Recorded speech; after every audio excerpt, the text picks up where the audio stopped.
إن الحمد لله نحمده ونستعينه ونؤمن به ونتوكل عليه ونعوذ بالله من شرور أنفسنا ومن سيئات أعمالنا من يهده الله فلا مضل له ومن يضلل فلا هادي له أشهد أن لا إله إلا الله وحده لا شريك له وأشهد أن محمدًا عبده ورسوله أرسله بالهدى ودين الحق ليظهره على الدين كله ولو كره المشركون.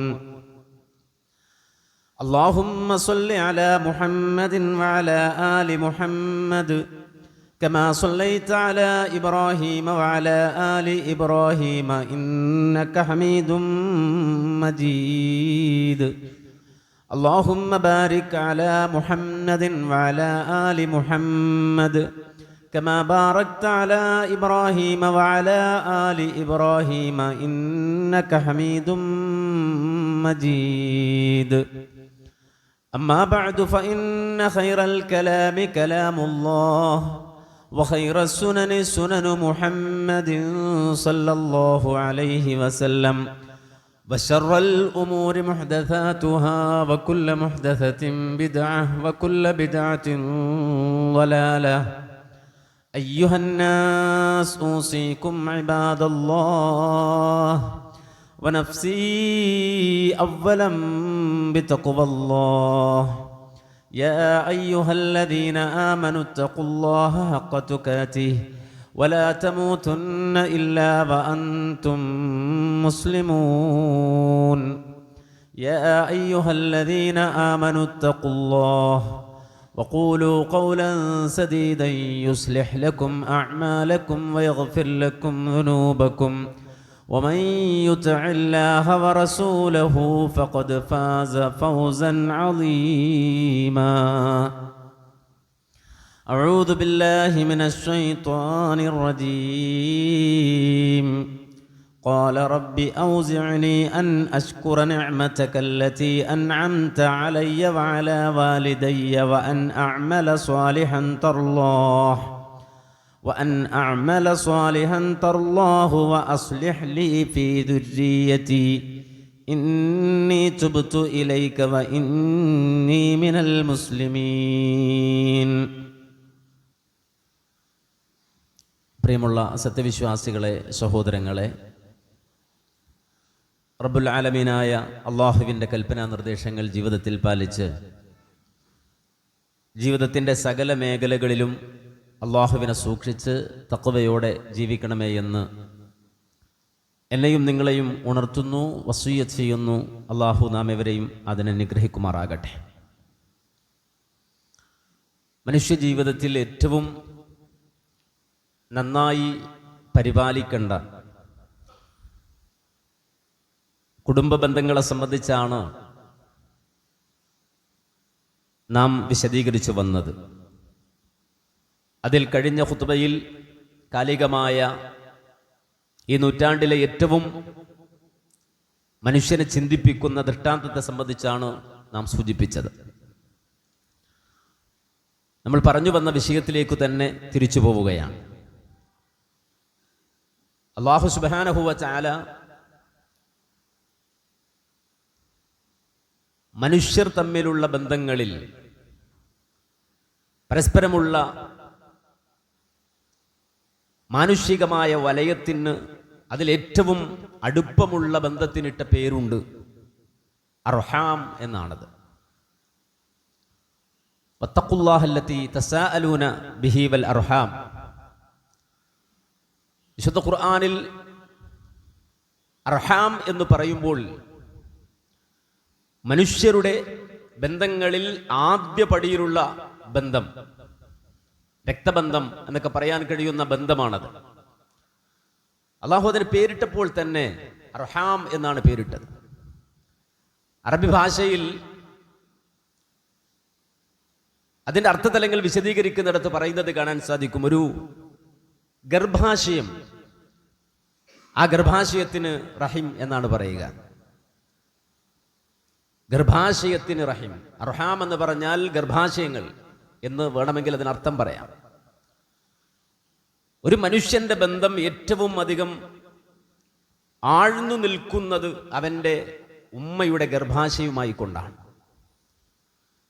ഏതൊരു മനുഷ്യന്റെയും ജീവിതത്തിൽ മായ്ക്കാൻ കഴിയാത്തൊരടയാളമുണ്ട്. അത് മനുഷ്യന്റെ പൊക്കിളാണ്.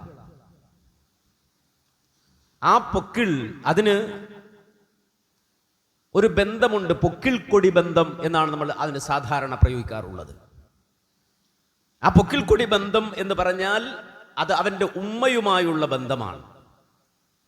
ആ ഉമ്മയുമായുള്ള ബന്ധത്തിന്റെ അടയാളം ലോകത്തുള്ള എല്ലാ മനുഷ്യരിലും ഒരു സീല് പോലെ അല്ലാഹു സുബ്ഹാനഹു വ തആല നിക്ഷേപിച്ചു. ഉമ്മയെ മറക്കാൻ മനുഷ്യന്റെ ശരീരമുള്ളിടത്തോളം കാലം മനുഷ്യന് കഴിയില്ല. കാരണം അവന്റെ ശരീരത്തിൽ അല്ലാഹു സുബ്ഹാനഹു വ തആല ഉമ്മയുടെ സീൽ, ഉമ്മയുടെ മാർക്ക് അവന് നൽകി. അപ്പോൾ മനുഷ്യബന്ധങ്ങൾ എന്ന് പറയുമ്പോൾ തന്നെ ആ ബന്ധങ്ങളിൽ ഒന്നാമത്തെ ബന്ധം, ഏറ്റവും അധികം ഊട്ടേണ്ട ബന്ധം ഉമ്മയുമായുള്ള ബന്ധമാണ്. നമുക്കെല്ലാവർക്കും സുപരിതമായ ഇമാം ബുഖാരി ഉദ്ധരിച്ച അബൂ ഹുറൈറ റളിയല്ലാഹു അൻഹു റിപ്പോർട്ട് ചെയ്യുന്ന ഹദീസിൽ നബി സല്ലല്ലാഹു അലൈഹി വസല്ലം അടുക്കൽ വന്നിട്ട് ഒരാൾ ചോദിച്ചൊരു ചോദ്യമുണ്ടല്ലോ, മൻ അഹഖുൻ നാസി ബിഹുസ്നി സ്വഹാബതി. ഓ പ്രവാചകരെ, എൻ്റെ സുഹബത്തിന്, എൻ്റെ ഏറ്റവും നല്ല സുഹബത്തിന്, ഏറ്റവും നല്ല സഹവാസത്തിന് ഭൂമിയിൽ ഏറ്റവും അർഹതയുള്ള ആളാരാണ്? അറബി ഭാഷയിൽ ആ വാചകം ശ്രദ്ധിച്ചാൽ അതിൻ്റെ കടുപ്പവും ആ ചോദ്യത്തിൻ്റെ വലുപ്പവും നമുക്ക് മനസ്സിലാവും. മൻ അഹഖുൻ നാസി ബിഹുസ്നി സ്വഹാബതി. എൻ്റെ ഏറ്റവും നല്ല സുഹബത്തിന് ഭൂമിയിൽ ആർക്കെങ്കിലും അർഹതയുണ്ടെങ്കിൽ ആരോടാണ് ഏറ്റവും നല്ല നിലക്ക് ഞാൻ സഹവസിക്കേണ്ടത് എന്ന് പ്രവാചകനോട് ചോദിച്ചപ്പോൾ ഒരു സെക്കൻഡ് പോലും ആലോചിക്കാതെ പ്രവാചകൻ അതിന് മറുപടി പറഞ്ഞു, ഉമ്മുക്ക്, നിന്റെ ഉമ്മയോടാണ്.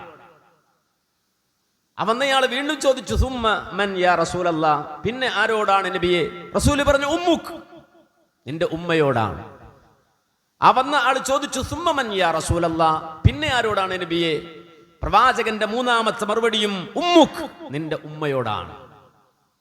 ആ വന്നയാൾ ചോദ്യം നിർത്തിയില്ല. അദ്ദേഹം വീണ്ടും ചോദിച്ചു, സുമ്മ മൻ യാ റസൂലല്ലാ. മൂന്ന് വട്ടവും ഉമ്മ ഉമ്മ ഉമ്മ, മാതാവിനെ ഉദ്ദേശിച്ച് റസൂൽ അത് പറഞ്ഞിട്ട് നാലാമത് അദ്ദേഹം സുമ്മമൻ, പിന്നെ ആരോടാണ് എന്ന് ചോദിച്ചപ്പോ റസൂലുള്ളാഹി സ്വല്ലല്ലാഹു അലൈഹി വസല്ലം പറഞ്ഞു, സുമ്മ അബൂക്ക്, പിന്നെ നിന്റെ ഉപ്പയോടാണ്. അല്ലാഹുവിന്റെ റസൂൽ സ്വല്ലല്ലാഹു അലൈഹി വസല്ലം ഒരു സന്ദേശം അല്ലെങ്കിൽ ഒരു കാര്യം, ഒരു തത്വം മറ്റു മനുഷ്യർക്ക് എങ്ങനെയാണ് മനസ്സിലാക്കി കൊടുക്കുന്നത് എന്നതിൻ്റെ പ്രകടമായ ഒരു ഉദാഹരണം കൂടിയാണിത്. എന്നുവെച്ചാൽ ഒരു മനുഷ്യന്റെ ജീവിതത്തിൽ ഉമ്മക്കുണ്ടാകേണ്ട പ്രാധാന്യം, വലിപ്പമാണ് അല്ലാഹുവിന്റെ റസൂൽ സല്ലല്ലാഹു അലൈഹി വസല്ലം ആ പ്രയോഗത്തിലൂടെ നമുക്ക് പഠിപ്പിച്ചു തരുന്നത്. വിശുദ്ധ ഖുർആനാകട്ടെ ഒന്നിലധികം തവണകളിൽ അല്ലാഹു ആവർത്തിക്കുകയാണ്, വവസ്സൈനൽ ഇൻസാന ബിവാലിദൈഹി ഹമലതുഹു ഉമ്മുഹു ഖുർഹൻ വവളഅതുഹു ഖുർഹാ വഹംലുഹു വഫിസാലുഹു 30 ശഹ്റാ. വിശുദ്ധ ഖുർആൻ പറയാണ്. ഒരിടത്ത് അങ്ങനെ പറഞ്ഞു, പക്ഷേ ഖുർആൻ സൂറത്തുൽ അഹ്ഖാഫിൽ ആ രൂപത്തിൽ വിശദീകരിച്ചപ്പോൾ സൂറത്തുൽ ലുഖ്മാനിൽ വവസ്സൈനൽ ഇൻസാന ബിവാലിദൈഹി ഹമലതുഹു ഉമ്മുഹു വഹനൻ അലാ വഹനിൻ വഫിസാലുഹു ഫീ അമൈൻ അനിഷ്കുർ ലീ വലിവാലിദൈക ഇലയ്യൽ മസീർ. ഖുർആൻ ആവർത്തിച്ചൊരു കാര്യം ഇങ്ങനെ പറയുകയാണ്, ഓർമ്മിപ്പിക്കുകയാണ് നമ്മളെ. ഒരു വട്ടം പറഞ്ഞാൽ മതി ഖുർആൻ ഒരു കാര്യം, നമുക്കൊക്കെ മനസ്സിലാവും. പക്ഷേ അതിന്റെ പ്രാധാന്യം ആവർത്തിച്ചുകൊണ്ട് അല്ലാഹു നമ്മെ ഓർമ്മിപ്പിക്കുകയാണ്. രണ്ടിടത്തും അല്ലാഹു എന്താ പറഞ്ഞത്? വവസ്വൈനൽ ഇൻസാന ബിവാലിദൈഹി, മാതാപിതാക്കളുടെ കാര്യത്തിൽ അല്ലാഹു മനുഷ്യന് നൽകുന്ന വസിയ്യത്താണ്. എന്താണ് വസിയ്യത്ത്? ഇഹ്സാന, മാതാപിതാക്കൾക്ക് നന്മ ചെയ്യണമെന്ന്. മാതാപിതാക്കൾക്ക് നന്മ ചെയ്യണമെന്ന് പറയുമ്പോൾ അതിൽ പ്രയോറിറ്റി ആർക്കാണ്? മുൻഗണന ആർക്കാണ്? അതാണ് വിശുദ്ധ ഖുർആൻ 2 സൂക്തങ്ങളിലും ആവർത്തിച്ച് പറയുന്നത്. ഹമലതുഹു ഉമ്മുഹു വഹനൻ അലാ വഹൻ. ദൗർബല്യത്തിന്റെ മേൽ ദൗർബല്യമുള്ള നമ്മുടെ ഉമ്മയുടെ മുഖത്ത് നമ്മൾ നോക്കൂ. നമ്മുടെ ഉമ്മമാരെ നമ്മുടെ മനസ്സിലേക്കൊന്ന് കൊണ്ടുവരൂ. അവരെത്ര ദുർബലരാണ്. നമ്മുടെ ആരോഗ്യത്തിന് മുന്നിൽ, നമ്മുടെ കരുത്തിന് മുന്നിൽ നമ്മുടെ ഉമ്മ എത്ര പാവമാണ്, എത്ര ദുർബലയാണ് ആ സ്ത്രീ. ആരോഗ്യത്തിന്റെ വിഷയത്തിൽ എത്ര പാവമാണവര്, എത്ര പിന്നിലാണവര്. ആ ഉമ്മയാണ് നമ്മ ഗർഭം ചുമന്നത്. ഖുർആൻ പറയാൻ ഹമലതുഹു ഉമ്മുഹു വഹനൻ അലാ വഹൻ. ദുർബലതയുടെ മേൽ ദുർബല പേറുന്ന ആ സ്ത്രീയാണ് നിന്നെ ചുമന്ന് നടന്നത്. ഖുർആൻ മറ്റൊരിടത്ത് പ്രയോഗിച്ചത് ഹമലത്തുഹു ഉമ്മുഹു ഖുർഹൻ വവലഅതുഹു ഖുർഹാ. പ്രയാസം സഹിച്ചാണ് ഉമ്മ നിന്നെ ചുമന്നു നടന്നത്. നിങ്ങൾ ചിന്തിച്ചു നോക്കൂ, ഒരു 2 കിലോ ഭാരമുള്ള ഒരു വസ്തു അല്ലെങ്കിൽ 1 കിലോ ഭാരമുള്ള വസ്തു നിങ്ങളുടെ കയ്യിൽ ഇങ്ങനെ ഏൽപ്പിക്കാന്ന് വിചാരിക്കുക. നിങ്ങൾ ആ കൈ മാറാതെ എത്ര നേരം അത് പിടിച്ചു നടക്കും? എത്ര നേരം അത് ചുമന്ന് നടക്കും? കൈമാറരുത്. ആ 1 കിലോ ഭാരമുള്ള വസ്തു എത്ര നേരം നിങ്ങളുടെ കയ്യിൽ നിങ്ങൾ ചുമന്ന് നടക്കും? പക്ഷെ നമ്മുടെ ഉമ്മ നമ്മളെ ചുമന്ന് നടന്നു. എവിടെ? കയ്യിലല്ല, വയറ്റിൽ. അവർക്ക് സുഗമമായി ഒന്നും നിവർന്ന് കിടക്കാൻ പോലും ആ കാലത്ത് കഴിയില്ല. നീണ്ടു നിവർന്നൊന്ന് കിടക്കാൻ പോലും നിന്റെ സൗകര്യത്തിന് വേണ്ടി, നിനക്കൊരു കുഴപ്പമുണ്ടാകാതിരിക്കും. അവർക്കൊന്ന് കമഴ്ന്ന് കിടക്കണമെന്ന് വിചാരിച്ചാൽ സാധിക്കില്ല. അവരുടെ കിടത്തം പോലും അവർ ബാലൻസ് ചെയ്യണം. ഉറക്കിൽ പോലും അവർ ശ്രദ്ധിക്കണം. ഒരു പരിക്കു പറ്റാതെ, പ്രയാസമുണ്ടാകാതെ എൻ്റെ കുട്ടി, എൻ്റെ ഉള്ളിൽ വളരുന്ന, എൻ്റെ വയറ്റിൽ വളരുന്ന കുട്ടി എന്ന ആ ഒരു സ്നേഹത്തോടെയും കരുണയോടെയും കരുതലോടെയും ആ മാതാവ് ചുമന്ന് നടന്നു. ഖുർആൻ പറയാണ് അവർ ദുർബലയാണ്. ആ ദൗർബല്യം മാറ്റി മറന്ന് ആ പ്രയാസം സഹിച്ച് ഗർഭം ചുമന്നു നടന്നു. 1 ദിവസമല്ല, 2 ദിവസമല്ല, 9 മാസക്കാലം. അത് കഴിഞ്ഞ് അവസാനിച്ചില്ല. പ്രയാസം സഹിച്ച് വേദനയോടെ അവർ നിന്നെ നൊന്തു പ്രസവിച്ചു. എന്നിട്ട് പ്രസവിച്ചു കഴിഞ്ഞ് അവർ ഇട്ടുപോയോ? എഴുന്നേറ്റ് പോയോ? ഇല്ലല്ലോ. പ്രസവിച്ചതോടെ അവരുടെ ആ ദൗത്യം തീർന്നോ? ഇല്ല. ഖുർആൻ പറയാണ് അവരുടെ മാറിൽ നിന്ന് നിന്നെ, അവരുടെ ഒക്കത്ത് നിന്ന് നിന്നെ ഒന്ന് ഇറക്കി വെക്കാൻ 30 മാസം വേണ്ടി വന്നു. നിന്നെ അവരുടെ ഒക്കത്ത് നിന്ന് മാറ്റി വെക്കാൻ അവർക്ക് വേണ്ടി വന്നത് 30 മാസത്തോളം വേണ്ടി വന്നു നിന്നെ ഒന്ന് മാറ്റിയിരുത്താൻ. പ്രസവിച്ചിട്ടെറിഞ്ഞു പോയത് കൊണ്ട് കാര്യമില്ലല്ലോ. നേരെ മറിച്ച് അവർ പോറ്റുകയാണ്, അവരുടെ മാറിലേക്ക് ചേർത്ത് വെക്കുകയാണ്. 2 കൊല്ലം നിനക്ക് അവർ മുലയൂട്ടുകയാണ്. അപ്പോ ഗർഭകാലം മുതൽ അവരുടെ ചോര ഊറ്റി വളർന്നതാ നീ. അതിന്റെ അടയാളമാണ് നിന്റെ പൊക്കിൾ. അതിന്റെ അടയാളമാണ്. അവരുടെ ചോര ഊറ്റിയതിന്റെ അടയാളമാണ്. അവരുടെ ഊർജം ഊറ്റിയെടുത്തതിന്റെ അടയാളമാണ്. അങ്ങനെയാണ് ലോകത്തെ ഏതൊരു മനുഷ്യനും വളർന്നു വന്നത്. അവൻ ഇന്ന് വലിയ ഡോക്ടറാവാം, എഞ്ചിനീയർ ആവാം, ബിസിനസ്സുകാരനാവാം, പ്രഭാഷകനാകാം, പ്രൊഫസറാവാം, അതൊക്കെ ശരിയാണ്. പക്ഷേ ഏതൊരു മകനും അവൻ ലോകത്തെ ഏറ്റവും പ്രമുഖനായാൽ പോലും അവന്റെ ഉമ്മയുടെ മകനാണ്, ഉമ്മയുടെ മോനാണ്, ആ ഉമ്മയുടെ മകനാണ്. ആ ഉമ്മയെ മാറ്റിവെച്ചുകൊണ്ട്, ആ ഉമ്മയെ മനസ്സിൽ നിന്ന് ഇറക്കി വെച്ചുകൊണ്ട് അവനൊരു ജീവിതം ഉണ്ടാകാൻ പാടില്ല എന്ന അടിസ്ഥാനപരമായ പാഠം അള്ളാഹുവിന്റെ ദീൻ വിശ്വാസി സമൂഹത്തിന് പഠിപ്പിച്ചു കൊടുക്കുകയാണ്. ബാധ്യതകളിൽ, മനുഷ്യരോടുള്ള ബാധ്യതകളിൽ അല്ലാഹു സുബ്ഹാനഹു വ തആല റഹ്മാൻ രക്തബന്ധുക്കളെ എണ്ണുമ്പോൾ ഒന്നാമതായി നിന്റെ ഉമ്മക്ക് ചെയ്യുന്ന നന്മ.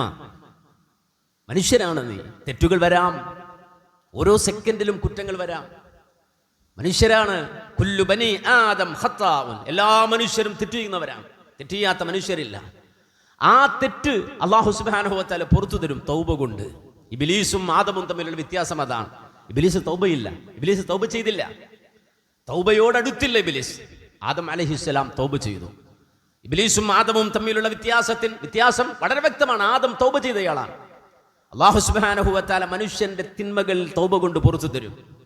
ആ തൗബ അല്ലാഹു സ്വീകരിക്കുന്നതിന് ചില മാനദണ്ഡങ്ങളുണ്ട്. ആ മാനദണ്ഡങ്ങളിൽ ഒന്ന്, ഒരു മനുഷ്യൻ ചെയ്ത തെറ്റിനേക്കാൾ കൂടുതൽ നന്മ ചെയ്യലാണ്. ഒരു മനുഷ്യൻ ചെയ്ത തിന്മകളെക്കാൾ കൂടുതൽ നന്മ ചെയ്യലാണ്. മഹാനായ അബ്ദുല്ലാഹി ബിൻ അബ്ബാസ് റളിയല്ലാഹു അൻഹുമാ, മഹാനവരുടെ അടുക്കൽ ഒരാൾ വന്നിട്ട് പറഞ്ഞു, അന്നി ഖതബതു ഇംറഅതൻ ഫഅബത് അൻ തൻകിഹനി വഖതബഹാ ഗൈരി ഫഅഹബ്ബത് അൻ തൻകിഹഹു. ഞാനൊരു പെണ്ണിനെ വിവാഹാലോചന നടത്തി. ഞാൻ വിവാഹാലോചന നടത്തിയപ്പോൾ അവൾ അതിന് സമ്മതിച്ചില്ല. വേറൊരാൾ വന്നിട്ട് അവളെ വിവാഹാലോചന നടത്തിയപ്പോഴോ അവൾ അത് സമ്മതിക്കുകയും ചെയ്തു. ഫഖർതു അലൈഹ, അപ്പോൾ എനിക്ക് ദേഷ്യം വന്നു. ഫഖതൽതുഹ, ഞാൻ അവളെ കൊന്നുകളഞ്ഞു. മനുഷ്യന്മാരാ ഇറ അടിച്ചിട്ട് ഇയാൾ പോയിട്ട് ആ പെണ്ണിനെ കൊന്നു. എന്നിട്ട് ഇദ്ദേഹം വന്ന് ചോദിക്കാൻ, ഫഹല്ലി മിൻ തൗബ, എനിക്ക് അല്ലാഹു പശ്ചാത്താപം തരുമോ? എൻ്റെ ജീവിതത്തിൽ അങ്ങനെ ഒരു തെറ്റ് സംഭവിച്ചു പോയി. ഫഹല്ലി മിൻ തൗബ, എനിക്ക് പശ്ചാത്താപമുണ്ടോ എന്ന് ചോദിച്ചപ്പോൾ മഹാനായ ഇബ്നു അബ്ബാസ് റളിയല്ലാഹു അൻഹു ആ മനുഷ്യനോട് തിരിച്ചു ചോദിച്ചത്, ഉമ്മുക ഹയ്യ, നിന്റെ ഉമ്മ ജീവിച്ചിരിപ്പുണ്ടോ എന്നാണ്. നിന്റെ ഉമ്മ ജീവിച്ചിരിപ്പുണ്ടോ? ആ മനുഷ്യൻ പറഞ്ഞു, ലാ, ഇല്ല, എൻ്റെ ഉമ്മ മരണപ്പെട്ടു പോയി. മഹാനായ ഇബ്നു അബ്ബാസ് റളിയല്ലാഹു അൻഹു കുറച്ചു നേരം ആലോചിച്ചിട്ട് പറഞ്ഞു, തുബ് ഇലല്ലാഹി അസ്സ വജല്ല വതഖറബ് ഇലൈഹി മസ്തതഅത്, നീ അല്ലാഹുവിനോട് പശ്ചാത്തപിച്ചിട്ട് നിന്നെക്കൊണ്ട് കഴിയുന്ന നന്മ നീ ചെയ്യ്. നിന്നെക്കൊണ്ട് കഴിയുന്ന നന്മ നീ ചെയ്യ്, അള്ളാഹുവിലേക്ക് അടുക്കാനുള്ള വഴി നീ നോക്ക് എന്ന് എനിക്ക് പറയാൻ പറ്റൂ.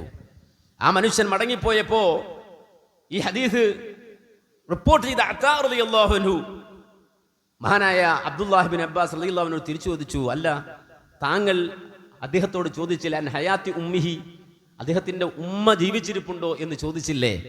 എന്തിനാണ് നിങ്ങൾ ആ ചോദ്യം ചോദിച്ചത്? ഫഖാൽ, അപ്പോൾ മഹാനായ അബ്ദുല്ലാഹി ബിൻ അബ്ബാസ് റളിയല്ലാഹു അൻഹു പറയാണ്, ഇന്നി ലാ അഅലമു അമലൻ അഖറബു ഇലല്ലാഹി അസ്സ വജല്ല മിൻ ബിർരിൽ വാലിദ.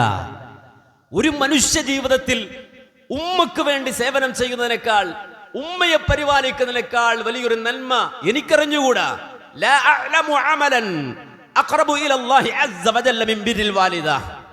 ഉമ്മക്ക് ചെയ്യുന്ന സേവനത്തെക്കാൾ വലിയൊരു നന്മ, അതിനേക്കാൾ പുണ്യകരമായ ഒരു അമല് എനിക്കറിഞ്ഞുകൂടാ.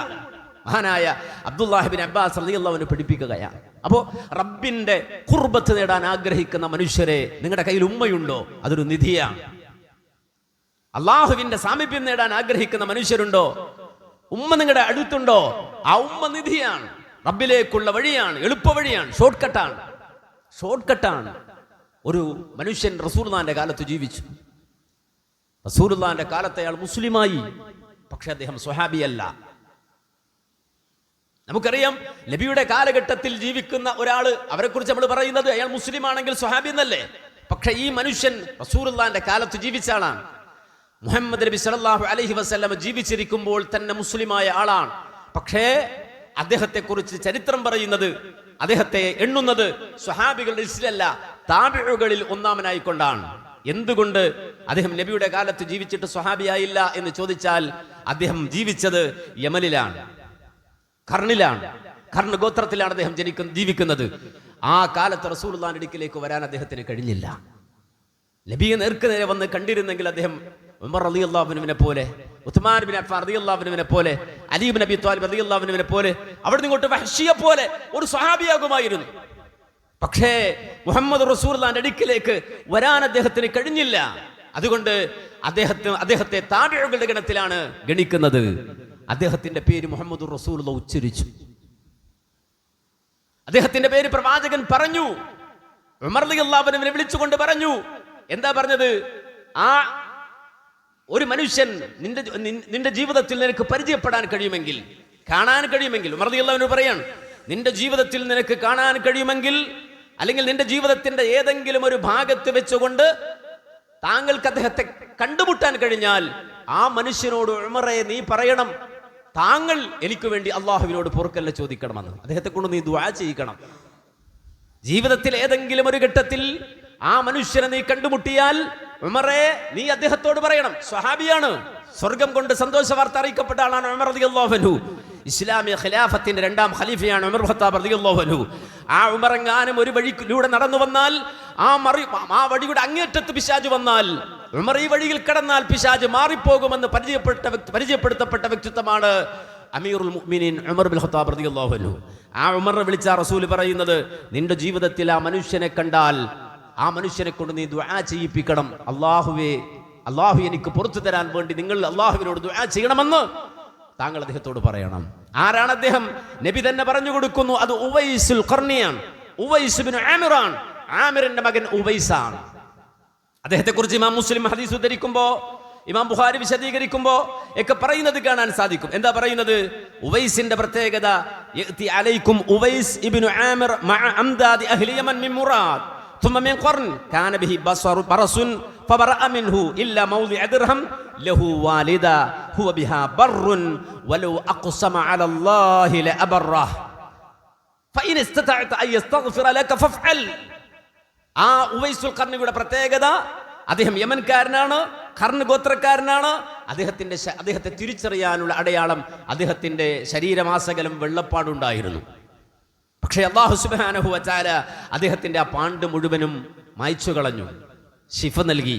ഇപ്പോൾ അദ്ദേഹത്തെ തിരിച്ചറിയാൻ അദ്ദേഹത്തിന്റെ ശരീരത്തിൽ ഒരു നാണയത്തോളം മാത്രം വെള്ളപ്പാണ്ട് അവശേഷിക്കുന്നുണ്ട്. അതുകൊണ്ട് ഉവൈസിനെ കണ്ടിട്ട് ഐഡന്റിഫൈ ചെയ്യാൻ ഉള്ള വഴി അതാണ്. ഉമർ റളിയല്ലാഹു അൻഹുവിനെ റസൂൽ പറഞ്ഞു കൊടുക്കണം ഇത് മുഴുവനും. എന്നിട്ട് അദ്ദേഹത്തെ കുറിച്ച് പറഞ്ഞ വാചകം എന്താ? അദ്ദേഹത്തിന്റെ പ്രത്യേകത, അദ്ദേഹത്തിന്റെ ഒരു ഉമ്മയുണ്ട്. മാത്രമല്ല ഹുവ ബിഹാ ബർ, ആ ഉമ്മക്ക് നന്മ ചെയ്ത് ജീവിച്ച ആളാണ്.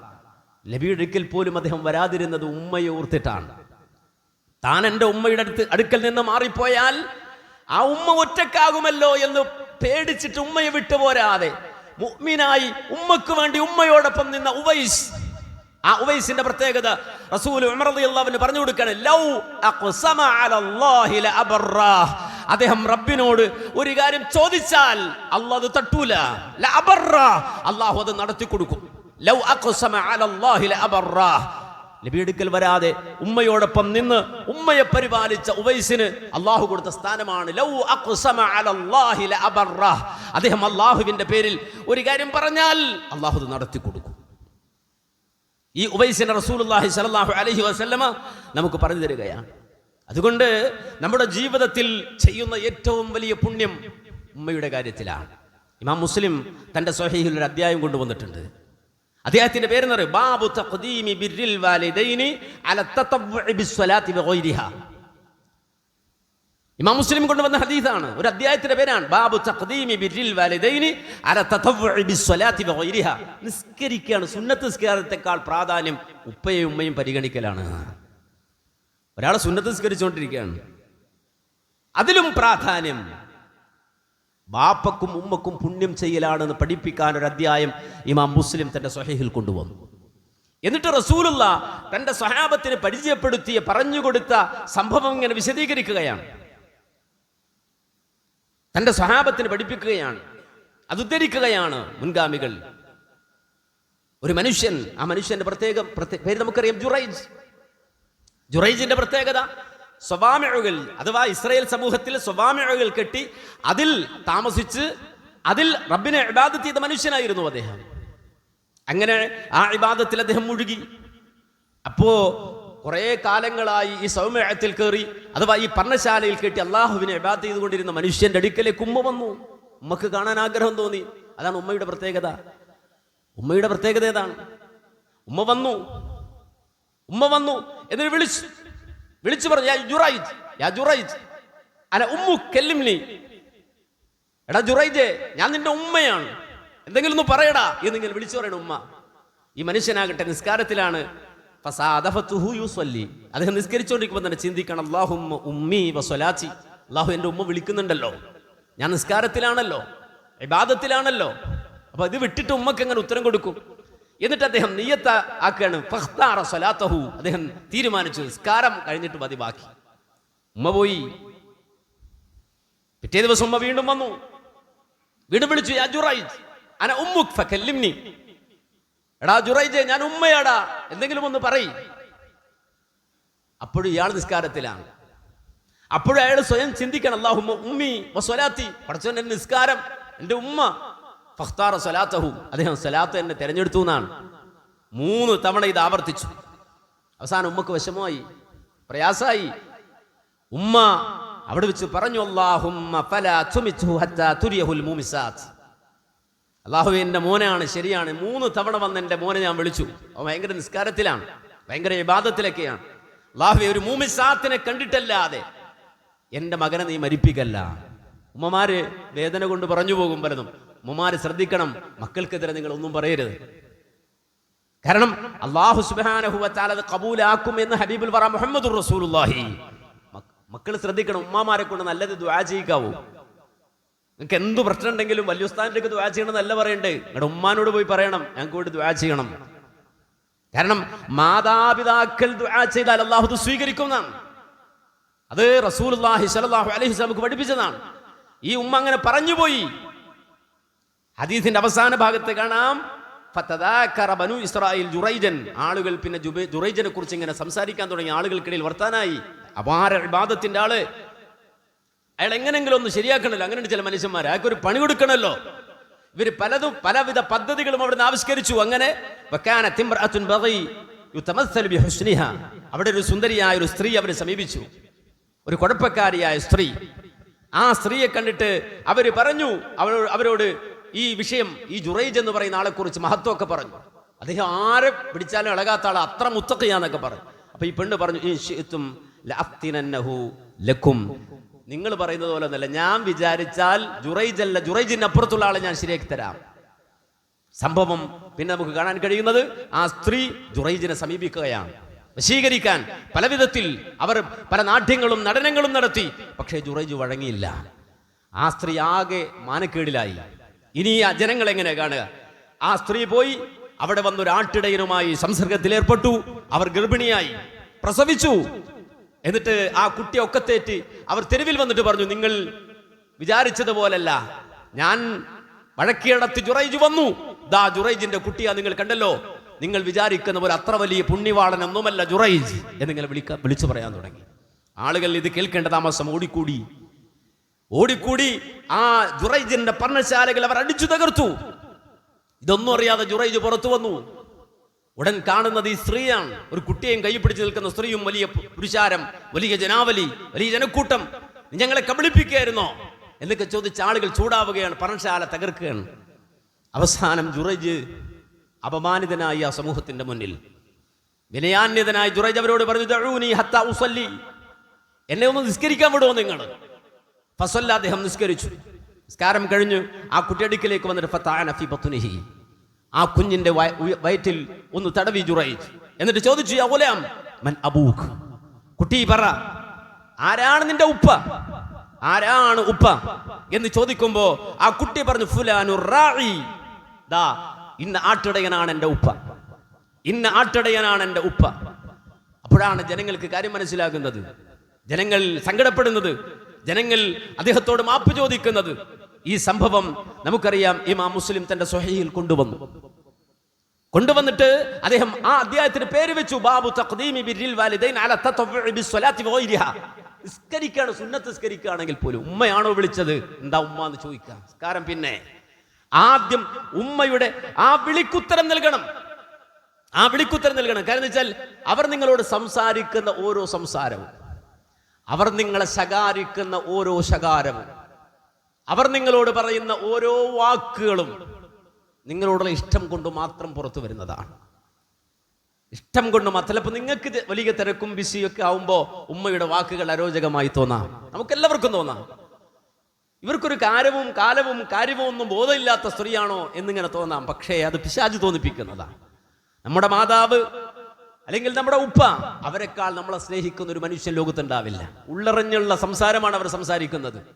അതുകൊണ്ട് തന്നെയാണ് നേരത്തെ കഴിഞ്ഞ ഖുത്ബയിൽ നമ്മൾ പറഞ്ഞല്ലോ, സ്വന്തം മാതാവിനെ മുതുകിലേറ്റി വന്ന ഒരു മകൻ, ഉമ്മയെ മുതുകിലേറ്റി വന്ന മകൻ, ഞാൻ ഉമ്മയുടെ ഒട്ടകമാണ് എന്ന് പാട്ടുപാടി, ഉമ്മക്ക് എങ്ങനെയും എന്നെ ചലിപ്പിക്കാമെന്ന് പാട്ടുപാടി ഇബ്നു ഉമർ റളിയല്ലാഹുവിന്റെ അടുക്കൽ വന്നിട്ട്, ഞാൻ എൻ്റെ ഉമ്മക്ക് പ്രത്യുപകാരം ചെയ്ത ആളാകുമോ എന്ന് ചോദിച്ചപ്പോ, ലാ ബിസഫ്റാത്തിൻ വാഹിദ, നിന്റെ ആയുസ് മുഴുവൻ ഉമ്മക്ക് വേണ്ടി പണിയെടുത്താലും ഉമ്മ നിനക്ക് വേണ്ടി വലിച്ചു വിട്ട ഒരു ശ്വാസത്തിന് പകരമാകില്ല എന്ന് മറുപടി പറഞ്ഞില്ലേ? അത് അക്ഷരാർത്ഥത്തിലതാണ്. ഒരുപക്ഷെ നമുക്ക് മാതാവിനെ പരിചരിക്കേണ്ടി വന്നേക്കാം, ജീവിതത്തിൽ പിതാവിനെ പരിചരിക്കേണ്ടി വന്നേക്കാം. ചില മക്കളുണ്ട്, ഒരു ഹാക്കിമായ, ഒരു പണ്ഡിതനായ ഒരാളെടുക്കൽ ഒരു സഹാബിയിലേക്ക് ചേർത്ത് അത് പറയാറ് സാധാരണ. അതിന്റെ ആ റിപ്പോർട്ട്, അതിന്റെ തഹ്ഖീഖ് നടത്താത്തത് കൊണ്ട് ആ സഹാബിയിലേക്ക് ഞാൻ ചേർക്കുന്നില്ല. അദ്ദേഹത്തിന്റെ അടുക്കൽ വന്നിട്ട് ചോദിക്കുന്നുണ്ട്. എന്താ ചോദിക്കുന്ന ചോദ്യം എന്നറിയോ? എൻ്റെ ഉമ്മ സുഖമില്ല, ഒരു കൊല്ലല്ല, വർഷങ്ങളായി എൻ്റെ ഉമ്മ സുഖമില്ലാതെ കിടക്കാണ്. ഞാനാണ് പരിപാലിക്കുന്നത്, ഞാനാണ് എൻ്റെ ഉമ്മയെ നോക്കുന്നത്. എൻ്റെ ഉമ്മയുടെ എല്ലാ ആഹാരകാര്യങ്ങളും, അവരുടെ വിസർജ്യങ്ങൾ നീക്കിക്കൊടുക്കുന്നത്, അതുപോലെ തന്നെ അവർക്ക് വേണ്ട എല്ലാം ചെയ്തു കൊടുക്കുന്നത് ഞാനാണ്. എൻ്റെ ഉമ്മ എനിക്ക് വേണ്ടി ചെയ്ത ഹിദ്മകൾ, അതിന് പകരം ഇതൊക്കെ ആകുമോ, ഇതൊക്കെ മതിയോ എൻ്റെ ഉമ്മക്കുള്ള ബാധ്യത എന്ന് ചോദിച്ചപ്പോ ആ ഹാക്കിം പറഞ്ഞത്, ആ ചിന്തകൻ, ആ പണ്ഡിതൻ പറഞ്ഞത് ഇല്ല. അവൻ തിരിച്ചു ചോദിച്ചു, എൻ്റെ ഉമ്മ എനിക്ക് വേണ്ടി എണ്ണപ്പെട്ട നാളുകൾ എത്ര വർഷമാണ്? ഖുർആന്റെ ഭാഷയിൽ തന്നെ പറഞ്ഞത് 30 മാസം എന്നല്ലേ? പക്ഷെ ഞാൻ 30 അല്ല, വർഷങ്ങളായി എൻ്റെ ഉമ്മയെ പരിചരിക്കുകയാണ്. അപ്പൊ പകരാകോ ചോദിച്ചു. ഇല്ല. ഇയാൾ ചോദിച്ചു, എന്താ അങ്ങനെ പറയാൻ കാരണം? അടിസ്ഥാനപരമായ കാരണം നിന്റെ മനസ്സ് തന്നെയാണ്. ഈ ചോദ്യം തന്നെ ഉത്ഭവിക്കുന്നുണ്ടല്ലോ, നിന്റെ ചോദ്യം ഉണ്ടല്ലോ, ആ ചോദ്യം തന്നെയാ പ്രശ്നം. ഈ ചോദ്യം തന്നെയാ പ്രശ്നം. നീ ഒന്ന് ആലോചിച്ച് നോക്ക്, നിന്റെ സ്ഥാനത്ത്, നീ ഇപ്പോൾ അനുഭവിക്കുന്ന സ്ഥാനത്ത്, അഥവാ നിന്റെ ഉമ്മ കിടക്കേണ്ടടുത്ത് നീ കിടക്കുന്നു, നിന്റെ ഉമ്മ നിന്നെ പരിചരിക്കും, നീ ഇപ്പോഴും ഉമ്മയെ പരിചരിക്കും. ഇത് തമ്മിലുള്ള വ്യത്യാസം എന്താണെന്ന് മനസ്സിലായോ? വ്യത്യാസം എന്താന്ന് ചോദിച്ചാല്, അടിസ്ഥാനപരമായി നീ തളർന്നു കിടക്കുന്ന അവസ്ഥയിൽ നിന്റെ മാതാവ് 1 കൊല്ലമല്ല, 2 കൊല്ലമല്ല, 10 കൊല്ലമല്ല, 15 കൊല്ലമല്ല, നേരെ മറിച്ച് നിനക്ക് 30 വയസ്സോ 40 ആയി ഉമ്മ നിന്നെ നോക്കുകയാണെങ്കിലും ഉമ്മാന്റെ മനസ്സിലെ തേട്ടം എന്താണെന്നറിയിക്കും. തേട്ടം എന്താണെന്നറിയോ? ഉമ്മാന്റെ മനസ്സിൽ തേടുന്നത് എന്താണെന്നറിയോ? പടച്ചോനെ, എൻ്റെ കുഞ്ഞിനൊന്നും വരുത്തില്ലേ അല്ലാ. പടച്ചോനെ, ഒരു ദിവസം എൻ്റെ കുഞ്ഞിനെ ഞാൻ നോക്കാം, എനിക്ക് കാണണം ആ കുഞ്ഞിനെ എന്ന തേട്ടത്തോടെയായിരിക്കും ഉമ്മ നിന്നെ പരിപാലിക്കുന്നത്. പക്ഷേ നീ മാതാവിനെ പരിചരിക്കുമ്പോൾ നിന്റെ ഉള്ളിലൊരു തേട്ടമുണ്ട്. ആ തേട്ടം എന്താ? നിന്റെ ഉമ്മ തളർന്നു കിടക്കുമ്പോൾ 1 മാസമോ 2 മാസമോ 1 കൊല്ലമോ 2 കൊല്ലമോ നീ പരിചരിക്കേണ്ടി വരുമ്പോ നിന്റെ ഉള്ളിലെ തേട്ടം എന്താണ്? അല്ലാഹുവേ, എൻ്റെ ഉമ്മാനെ വിഷമിപ്പിക്കല്ല അല്ലാ, വേഗം നീ എടുത്തോണേ എന്നാണ്. പടച്ചോനെ, എൻ്റെ വാപ്പയെ നീ വിഷമിപ്പിക്കല്ല അല്ലാ, വേഗം നീ അങ്ങോട്ട് എടുത്തോണേ എന്നാണ് നീ ദുആ ചെയ്യുന്നത്. പക്ഷെ ഒരിക്കൽ പോലും നീ ഈ രൂപത്തിൽ തളർന്നു കിടന്ന് നീ രോഗാതുരനായി നിന്നെ ഉമ്മ പരിപാലിക്കുമ്പോ 10 അല്ല 30 കൊല്ലം നിന്റെ ഉമ്മ പരിചരിച്ചാലും ഒരിക്കൽ പോലും ഉമ്മ ദുആ ചെയ്യൂല പടച്ചോനോട്, അല്ലാഹുവേ എൻ്റെ കുഞ്ഞിനെ നീ അങ്ങ് എടുത്തോണെന്ന് ഒരു ഉമ്മയും ദുആ ചെയ്യൂല. ഒരു ദിവസം എനിക്ക് കാണാൻ എൻ്റെ കുഞ്ഞിനെ ഇവിടെ ബാക്കിയാക്കണേ എന്ന് ഉമ്മ ദുആ ചെയ്യൂ. ഇതാണ് വ്യത്യാസം. തറന്നു കിടക്കുന്ന വാപ്പമാരുള്ള മക്കൾ പലപ്പോഴും അടുത്തു വരാറുണ്ട്. എന്നിട്ട് ചോദിക്കും, മൗലവി നമുക്ക് അറുത്തു കൊടുക്കലുണ്ടോ? എന്താ ഈ ചോദ്യത്തിന് അർത്ഥം അറിയോ? എന്താണ് മോനെ ഈ അറുത്തു കൊടുക്കൽ? അത് ഈ പോത്തിന് അറുത്തു കൊടുക്കുന്ന ഏർപ്പാടുണ്ട് നാട്ടില്. എന്തിനാ മോനെ അറുത്തു കൊടുക്കുന്നത് എന്ന് ചോദിച്ചാൽ ആ മകൻ പറയും, വാപ്പാന്റെ റൂഹ് വേഗം പോകാനാണ്, സ്വസ്ഥമായി പോകാനാണ്. ആർക്കാ പ്രശ്നമുള്ളത്? ആർക്കാ പ്രശ്നം? മനസ്സിലാക്കണം. ഇവന് വേഗം വാപ്പാന്റെ റൂഹ് പറഞ്ഞു വിടണം, അതിനുള്ള വഴി അന്വേഷിക്കണം മക്കൾ. അത് ചോദിക്കുകയാണ്, അറുത്തു കൊടുത്തിട്ട് വാപ്പാന്റെ റൂഹ് വേഗം പറത്തിക്കാൻ പറ്റുമോ? ഒരു ഉമ്മയും ഒരു ഉപ്പയും മകന് വേണ്ടി അറുത്തു കൊടുക്കൂല കേട്ടോ. എന്റെ മകന്റെ റൂഹ് അല്ലാഹുവേ വേഗം എടുക്കാൻ ഞാൻ അറുത്തു തരാം എന്നൊരു ഉപ്പയും പറയില്ല, ഒരു ഉമ്മയും പറയില്ല. പക്ഷെ മക്കൾ പറയും. ഇതാണ് വ്യത്യാസം. പരിചരണത്തിലല്ല, ഉള്ളിലെ തേട്ടുണ്ട്, ഉള്ളിലെ തേട്ടമുണ്ട്. ഒരു ഉമ്മ തേടുന്ന തേട്ടം ഏത് ദുർബല മക്കളാണെങ്കിലും. അപ്പൊ നമുക്കറിയാം, മാനസിക വൈകല്യമുള്ള മക്കൾ അവരെ പരിപാലിക്കുന്ന ഉമ്മമാരെ നിങ്ങൾ കണ്ടിട്ടില്ലേ? ആ ഉമ്മ തേടുകയാണ് മക്കൾക്ക് വേണ്ടി, പടച്ചോനെ തിരിച്ചു തരണേ, അല്ലാഹുവേ തിരിച്ചു തരണേ, എൻ്റെ ജീവിതത്തിൽ എനിക്ക് തരണേ. ആ ദുആ കൊണ്ട് നടക്കുന്നവർ, നമുക്ക് വേണ്ടി അങ്ങനെ ദുആ ചെയ്യുന്നവർ, നമുക്ക് വേണ്ടി ഉള്ളുരുകി റബ്ബിനോട് ആ രൂപത്തിൽ പ്രാർത്ഥിക്കുന്നവർ നമ്മുടെ മാതാപിതാക്കളാണ്. അതുകൊണ്ട് തന്നെ അല്ലാഹു സുബ്ഹാനഹു വ തആല വളരെ കണിശമായി നമ്മെ ഏൽപ്പിക്കുകയാണ്. റബ്ബ്, നമ്മെ പടച്ച റബ്ബ്, ഉമ്മാനെ വിട്ടേക്കരുത്, ഉമ്മയെ വിട്ടേക്കരുത്.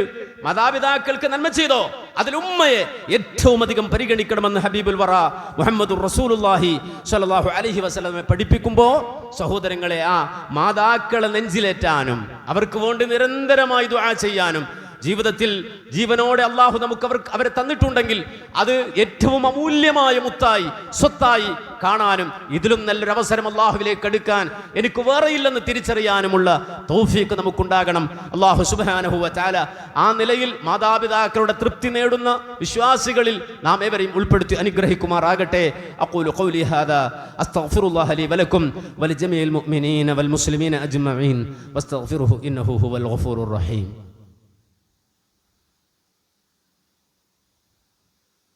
ഇന്നൽ ഹംദലില്ലാഹ് അസ്സലാത്തു വസ്സലാമു അലാ അഷ്റഫി റസൂലില്ലാഹ് വഅലാ ആലിഹി വസ്വഹ്ബിഹിൽ ഫായിസീന ബിറളില്ലാഹ് അമ്മാ ബഅദ്. സഹോദരങ്ങളെ, ഈ അടുത്ത നാളുകളിൽ സൗദി അറേബ്യയിൽ നിന്ന് ഒരു വാർത്ത വന്നിരുന്നു. സൗദി അറേബ്യയിലെ ഒരു കോടതി വരാന്തയിൽ 60 കഴിഞ്ഞൊരു വല്ലുപ്പ കരഞ്ഞുകൊണ്ടിരിക്കുന്ന ഒരു രംഗം, ഒരു ഫോട്ടോയോടുകൂടിയാണ് ആ വാർത്ത പുറത്തു വന്നത്.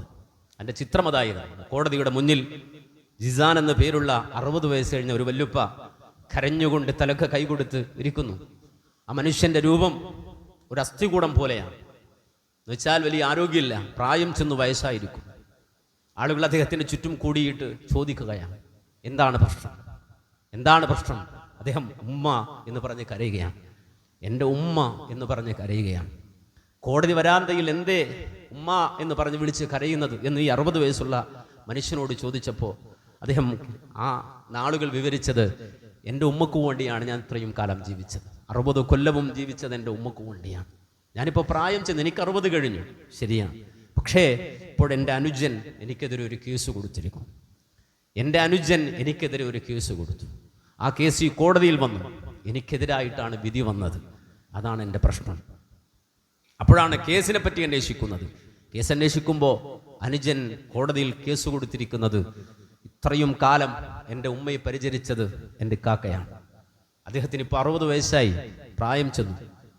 എൻ്റെ ഉമ്മക്ക് വേണ്ടത് ചെയ്തു കൊടുക്കാൻ ഈ പ്രായത്തിൽ അദ്ദേഹത്തിൻ്റെ ആരോഗ്യം സമ്മതിക്കുന്നില്ല. പക്ഷേ ഉമ്മയെ അദ്ദേഹം എനിക്ക് വിട്ടുതരുന്നില്ല. അതുകൊണ്ട് എൻ്റെ ഉമ്മയെ എനിക്ക് നോക്കണം, എനിക്ക് വേണം എന്ന് വാദിച്ച അനുജൻ കേസ് കൊടുത്തിരിക്കുകയാണ്. ആ ജഡ്ജി പറഞ്ഞു, അപൂർവങ്ങളിൽ അപൂർവമായൊരു കേസാണിത്. ഇതിനെനിക്കെങ്ങനെ വിധി പറയണം എന്നറിയില്ല. ഒരു ഭാഗത്ത് 60 വയസ്സ് കഴിഞ്ഞൊരു പ്രായം ചെന്നൊരാള് അദ്ദേഹം പറയാണ്, എൻ്റെ ഉമ്മക്ക് വേണ്ടിയാണ് ഞാൻ ഇത്രയും കാലം ജീവിച്ചത്. അതുകൊണ്ട് അവശേഷിക്കുന്ന കാലം കൂടി എൻ്റെ ഉമ്മയെ ഖിദ്മത്ത് ചെയ്ത് അള്ളാഹുവിന്റെ അടുക്കൽ സ്ഥാനം നേടാൻ എനിക്ക് അവസരം തരണം. റബ്ബിന്റെ കാര്യത്തിൽ നിങ്ങൾ തടസ്സം നിൽക്കരുതെന്ന് വാദിക്കുന്ന ഒരു മകൻ. മറുഭാഗത്ത് രണ്ടാമത്തവൻ വന്ന് ഇനി എൻ്റെ ഉമ്മ എനിക്ക് വേണം എന്ന് വാദിക്കുകയാണ്. തീരുമാനം പറയാനാകാതെ ജഡ്ജി പറഞ്ഞു, ഒരു പണി ചെയ്യുക, നിങ്ങൾ നിങ്ങളുടെ ഉമ്മയുടെ ഹാജരാക്കുക. അവർ പറഞ്ഞു, ഞങ്ങളുടെ ഉമ്മക്ക് എഴുന്നേറ്റ് നടക്കാൻ കഴിയില്ല, ഉള്ള അവസ്ഥയിൽ ഉമ്മയുടെ ഹാജരാക്കുക. പ്രായം ചെന്ന ഉമ്മ, 80 കഴിഞ്ഞ ഉമ്മയെ താങ്ങിപ്പിടിച്ച് കൊണ്ടുവരികയാണ് 2 മക്കൾ കോടതിയിൽ കൊണ്ടുവന്നിരുത്തി. എന്നിട്ട് ഉമ്മയോട് ചോദിച്ചു, ഉമ്മ, നിങ്ങൾ ആരെയാണ് തിരഞ്ഞെടുക്കുന്നത്? ഈ 2 പേരിൽ ആരെയാണ് നിങ്ങൾ തിരഞ്ഞെടുക്കുന്നത്? ഉടൻ തന്നെ ഉമ്മ അങ്ങോട്ടും ഇങ്ങോട്ടും നോക്കിയിട്ട് പറഞ്ഞു, മൂത്തവനെ ചൂണ്ടിയിട്ട് പറഞ്ഞു, ഹദാ ഐനി, ഇതെൻ്റെ ഒരു കണ്ണാണ്. രണ്ടാമത്തവനെ ചൂണ്ടിയിട്ട് പറഞ്ഞു, ഹദാ ഐനി, ഇതെൻ്റെ മറ്റേ കണ്ണാണ്. ഇത് രണ്ടിൽ ഞാൻ എന്ത് തിരഞ്ഞെടുക്കാനാണ്, ഏത് തിരഞ്ഞെടുക്കാനാണ്? അവസാനം മനമോടെ ജഡ്ജി പറഞ്ഞു, കാക്ക, നിങ്ങൾ ക്ഷമിക്കുക, നിങ്ങൾ പ്രായം ചെന്നു, ഇത്രയുമായി, ഇനിയും ഉമ്മക്ക് പരിചരണം ആവശ്യമുണ്ടല്ലോ, നിങ്ങളെക്കാൾ ആരോഗ്യമുണ്ട് രണ്ടാമനും. അതുകൊണ്ട് അനുജൻ ഇനിയുള്ള കാലം നോക്കട്ടെ തന്റെ ഉമ്മയെ എന്ന് കോടതി വിധിച്ചു. മനം തകർന്ന് പുറത്തിരുന്ന് ആ വല്ലിക്ക കരയാണ്. ഇനി എനിക്ക് ഉമ്മയില്ലാതെ, ഉമ്മയെ പരിചരിക്കാതെ ഈ 60 കഴിഞ്ഞ് ഞാൻ ഇനി എന്തു ചെയ്യാനാണ് എന്ന് ചോദിച്ച് അദ്ദേഹം കരയുന്ന രംഗം, ചിത്രം വന്നത് സൗദി അറേബ്യയിൽ നിന്നാണ്. നിങ്ങളിപ്പോൾ നിങ്ങളുടെ ഗൂഗിൾ ചെയ്ത് കഴിഞ്ഞാൽ ഈ ചരിത്രവും ഈ കേസ് ഹിസ്റ്ററിയും നിങ്ങൾക്ക് ലഭിക്കും, കാണാൻ കഴിയും. ഈ ചരിത്രമുള്ളപ്പോൾ തന്നെ നമ്മളൊരു വാർത്ത കേട്ടു കഴിഞ്ഞ ദിവസം. അത് നമ്മുടെ നാട്ടിൽ നിന്നാണ്, താമരശ്ശേരിയിൽ നിന്നാണ്. സ്വന്തം മാതാവിനെ കൊടുവാള് കൊണ്ട് വെട്ടിക്കൊന്ന കഥ നമ്മൾ കേട്ടു. കൊടുവാള് കൊണ്ട് സ്വന്തം മാതാവിനെ വെട്ടിക്കൊന്ന കഥ. അതിലെത്ര അത്ഭുതമുണ്ടോ എന്ന് ചിലപ്പോൾ നമ്മൾ ചിന്തിക്കും. കാര്യം നമ്മൾ കേട്ട് വാർത്തകൾ കേട്ട് നമ്മുടെ മനസ്സ് മരവിച്ചുപോയി. ഞാൻ കൊന്നവനെ കുറിച്ചല്ല ആലോചിച്ചത്. ഒരു രാത്രി ഉറങ്ങാൻ പോലും കഴിയാതെ ഞാൻ ചിന്തിച്ചത് ആ ഉമ്മയെ കുറിച്ചാണ്. സ്വന്തം മകന്റെ കൊടുവാളേറ്റു വാങ്ങിയ ഉമ്മ, അവർ ക്യാൻസർ പേഷ്യന്റ് ആയിരുന്നു. അതിനെ അതിജീവിച്ച ഒരു സ്ത്രീയാണ്. ഒരു സ്ട്രോക്ക് വന്നൊരു സ്ത്രീയാണ്. ബാപ്പ ചെറുപ്പത്തിലെ പോയതാണ്. ആ മകനെ പോറ്റി വളർത്തിയത് ആ ഉമ്മ ഓരോ വീടുകളിലും തെണ്ടി നടന്ന് ജോലി ചെയ്തിട്ടാണ്. ഉമ്മ ശേഖരിച്ചു വെച്ച പണം മകന് ബിരുദവും ബിരുദാനന്തര ബിരുദവും എടുക്കാൻ ആ പാവപ്പെട്ട സ്ത്രീ ഭർത്താവില്ലാതെ ഓടി നടന്നുണ്ടാക്കിയ പണം കൊണ്ടാണ് മകന് ബിരുദം നേടിയെടുക്കാൻ വേണ്ടി പണമടച്ച് പഠിപ്പിക്കാൻ വിട്ടത്.